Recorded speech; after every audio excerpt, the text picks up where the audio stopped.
Namaste, Jai Bharat. The US is the biggest economy in the world. They have got maximum bases in the world all around. They're very powerful, but they are also master tradesmen. So they go about imposing sanctions on others, exceptionally and extremely one-sided. They do what they feel like. This is called bullying. In other words, they do whatever they feel like because they're confident they can do it. At the same time, if they do a little bit of introspection, they would understand they're underestimating many others. They're also underestimating others. It's a kind of bossing. It's something like a dirty policeman making you do things against your will which is illegal. Unlawfully bossing you, forcing you to act according to his wish. This is precisely what the tariff game or the sanctioning business is all about. A lot of stories I had last 2-3 days that they were trying to impose 500% tariff or so much a percent tariff to many people. Now, this really can't isolate a nation with strong will and a nation with self-respect. One thing, the US trade, which may be the largest in the world, people involved in trade work out of, not voluntarily, out of helplessness. There are many small nations in the world. You don't treat them as human. They are not treated as individuals. They are treated as simply pawns in a chessboard. Remember, chess started in Bharat, game of chess. If you go back, many things started in Bharat. So, when Bharat goes into trade, which is not a new thing, historically Bharat had traded with almost all parts of the world in the past. And we have a trading ethics. Undoubtedly, the fundamental trading ethic is that you make profit and I make profit. But I lie to you and you lie to me is not in that game. Trustworthiness of the people engaging one another is a very important thing. But the present trading world don't trust anyone. Look at the geopolitics. No one trusts anyone. What kind of world is this? What kind of people one is interacting with? They can't trust you, you can't trust them. Or they don't trust you and you can't trust them. No one believes anyone. No one trusts anyone. Those who are bullies, they say one thing in the morning, another thing in the afternoon, another thing in the evening, and change the whole thing by night. We are seeing this in the world. Why going for instances? If you look around, you will find instances of this nature only. Now, hardly anyone is standing up to what he says. Exceptions are really exceptions. Like this, the world can't go. Like this, world can't exist. You see how society was formed. The political scientists of the last century, Rousseau and John Locke, they brought out a theory which is normally called as social contract theory. Look at the perspective and look at the logic of connecting man with man. Simple, the social contract theory says that people get into contract with one another. And when individuals getting into contract with one another, for the betterment of both individuals, each one will have to surrender some of his freedom. Now, what do you mean by freedom here? Is freedom for overt-action alone or freedom from compulsions?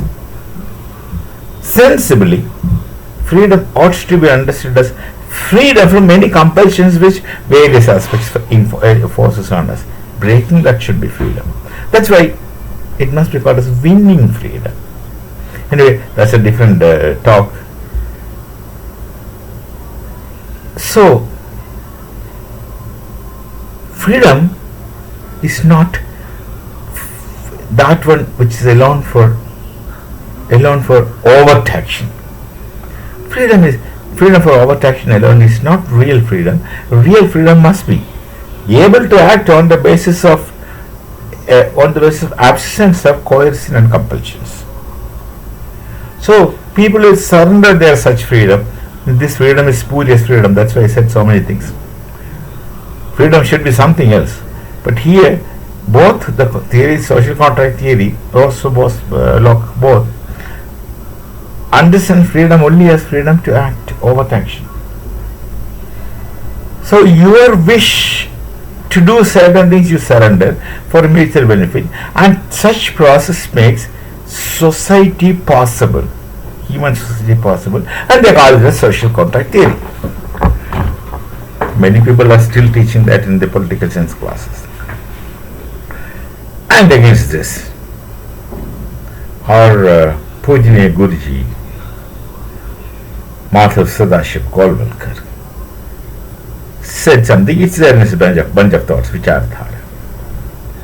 He says, Bharat society is understood as not society or people entering into social contract.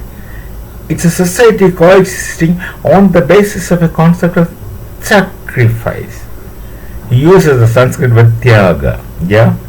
Upanishads taught us tyaktena bhunjita. When you involve through sacrifice, which of course enables detachment easy. So there's another relation based on sacrifice. If you think a mother and child relation, many times the mothers would go hungry feeding the children full, many times, and this happens. Every society had their bad times. Every society must have had their poverty times. No matter how rich you are today, there must have been a period in your society also where poverty used to be there. How intense, how no intense, this is different.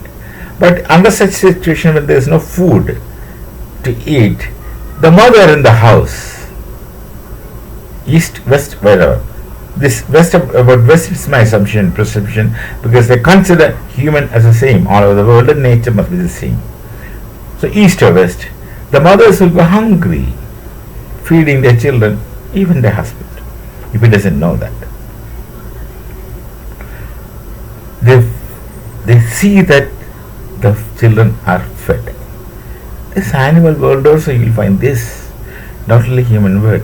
That is a concept of tyaga. You sacrifice. That's how one coexists. Until there is a tyaga concept built into trade relations, you can't have trade relations. You must have mutual respect.